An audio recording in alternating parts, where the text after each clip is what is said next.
This is Hidden Killers Week in Review. A look back at the most prolific stories of the week.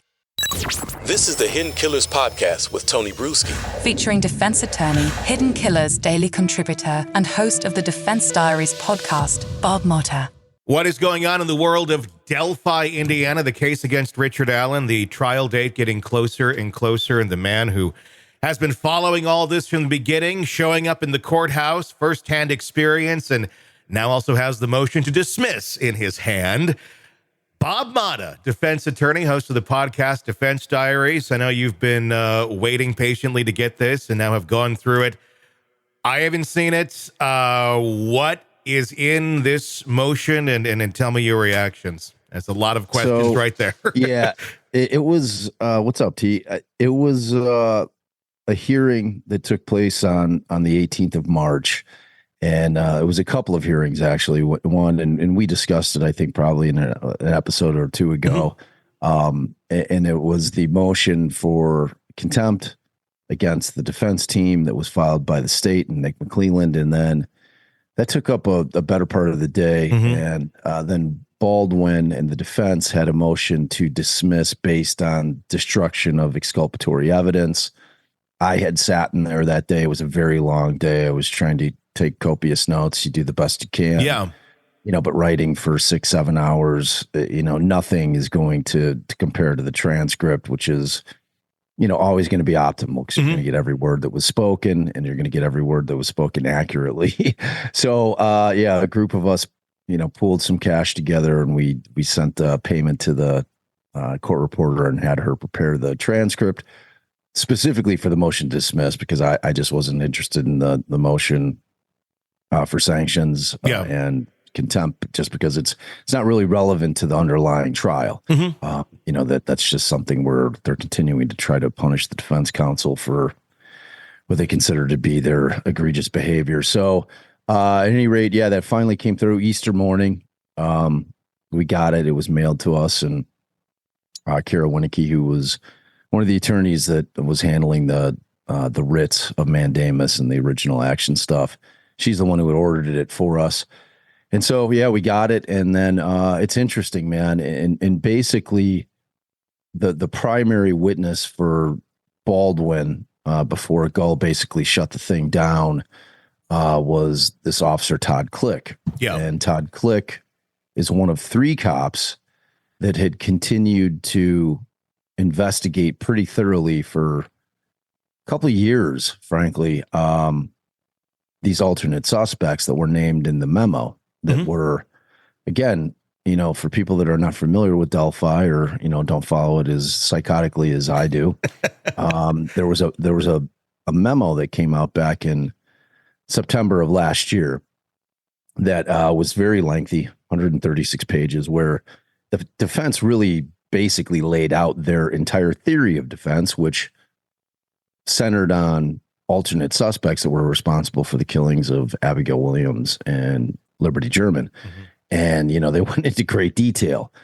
And when that came out, this Todd Click, who was, again, the first witness that was called by Andrew Baldwin, was referenced in that document quite a bit. And, like the pushback that came from that memo was interesting in light of what was contained in it. I just, even taking myself out of, the fact that I'm a criminal defense attorney, just looking at it objectively as a concerned citizen, the things that were coming out, which again, all come from the state's discovery itself. So yes. The way that it works in criminal cases is law enforcement investigates crime. They compile the evidence. Once they make an arrest, they then tender their evidence that they compiled during their investigation over to the state. The state then goes through it, and then they start turning it over to the defense because they have to. It's called reciprocal discovery. And so everything that the defense was talking about in the memo was directly from the state's own evidence that was tendered to them. So, like, as you read through that thing and you're like, wow, I mean, they have these other guys talking about being at the scene and spitting on one of the girls' heads. And is he going to get in trouble if he has a valid excuse? And, forming these connections with these 2 kind of hate groups like, Vinlanders and, Norse paganism and, white supremacy. And, so it was a lot for people to digest. Mm-hmm. And it was easy for people to be able to dismiss it as just smoke and mirrors by the defense. This is just typical defense attorneys doing what they do. And so when this hearing rolls around and you have the actual cop sitting on the stand with the cops from the unified command, like staring at him, while he's testifying under oath, that he doesn't believe that they have the right guy, that he was shocked and confused as to why they arrested Richard Allen. It gives you a different perspective. Yeah. It gives it more gravity. It gives it more weight. And I felt it was so important because you and I talked about this. Like none of the mainstream media was covering the motion to dismiss. No. Like everything was focused on this contempt thing. And I'm like, who cares about that?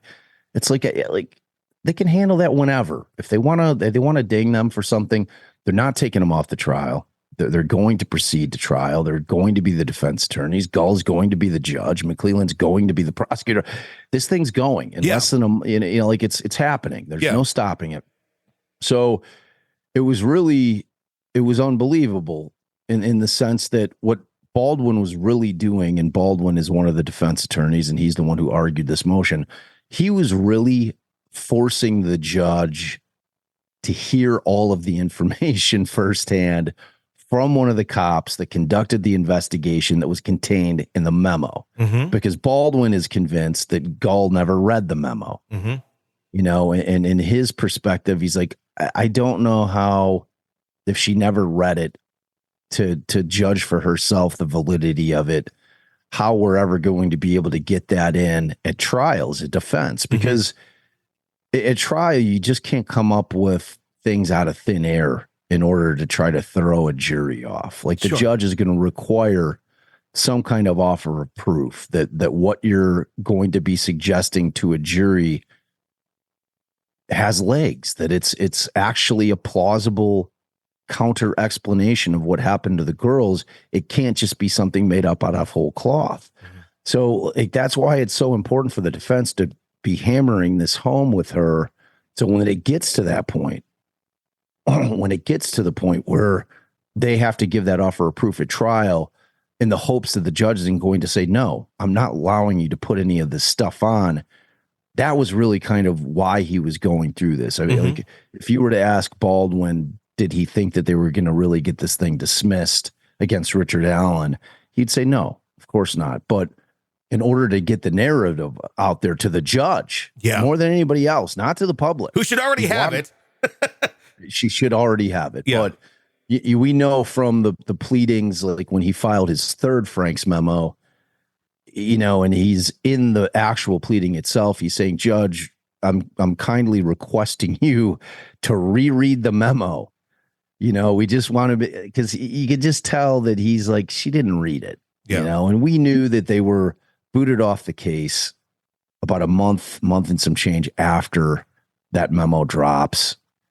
And I can't remember if it was a month or it was right around there. Yeah. Yeah. So like everything starts happening with that. And, there's no point in time where you would think that Gull is just going to pick she's like, all right, these two guys are gone. Now I don't have to deal with this memo thing. And she had admitted on the record, she had never finished reading it. She didn't look through any exhibits. So they knew that. So there's no reason to think that after they're removed from the case, and while that's pending for months, that she would have picked it up just out of curiosity and read it. And so as soon as they're reinstated, almost within days, she turns around and says, okay, I'm denying your motion for Frank's hearing without having hearing. Yeah. And gives no real reasoning behind it. So that was kind of the basis of why they were doing this. And Click testified for an hour, and there was a lot of objecting going on from the state's perspective, because the state's argument is like, look, you're coming at us with a very specific thing that was destroyed or lost or whatever, however you want to term it, which is this Brad Holder interview. Yep. Brad Holder happens to be one of these alternate suspects that the defense likes. And the defense is very curious why all of these guys just kind of fell off the Unified Command's radar. Yeah. So he's trying, and it's very difficult for the defense to show bad faith, because there's two things that a defense attorney has to show in order to win on a motion to dismiss. You got to show, one, that in fact the evidence was exculpatory or helpful to the defendant, and then two, that it was destroyed or lost due to bad faith on the part of the state or law enforcement. So you've got to show both those things. Now, you're never going to have a situation where you're going to get a cop that's going to get on, come in the courtroom, get on the stand and say, oh, yeah, I destroyed that. Like we had a different suspect. So, that wasn't helpful to us, and we didn't want the defense to ever get their hands on it. So he had to go about showing the strength of the investigation that was going on by this Click, Ferenczi, and Murphy, these three cops who were all legit. Yeah. Like 20 plus year guys. Two of them were on the Joint Terrorism Task Force with the feds. One of them's an Indiana State Police detective. The other one, I mean, these were all legitimate cops. These weren't like bumbling fool cops that were just, so Baldwin's going through trying to lay out the foundation of how this investigation has legs. It's real, despite the Odinism stuff that no one wants to believe is true, but these guys, there's smoke here. Yeah. There's smoke here. Where there's smoke. Yeah. So, and the state kept objecting. They're saying, look, we're here on a interview from February 17th of 2017 that was deleted or overridden or whatever the case may be.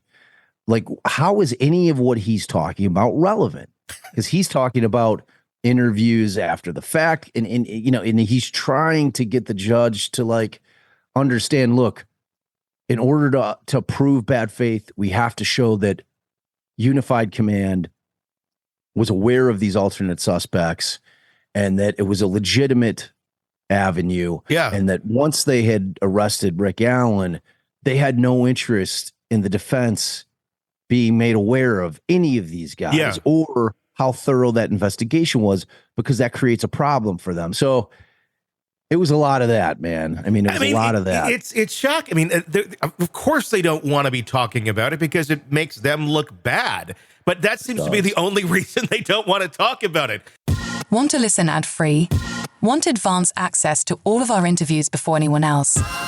Become a True Crime Today Premium Plus subscriber on Apple Podcasts. You get every episode commercial-free, so you can binge on true crime until you can binge no more. Search True Crime Today Premium Plus on Apple Podcasts now, or go to our podcast page and sign up now. More of the Hidden Killers podcast next.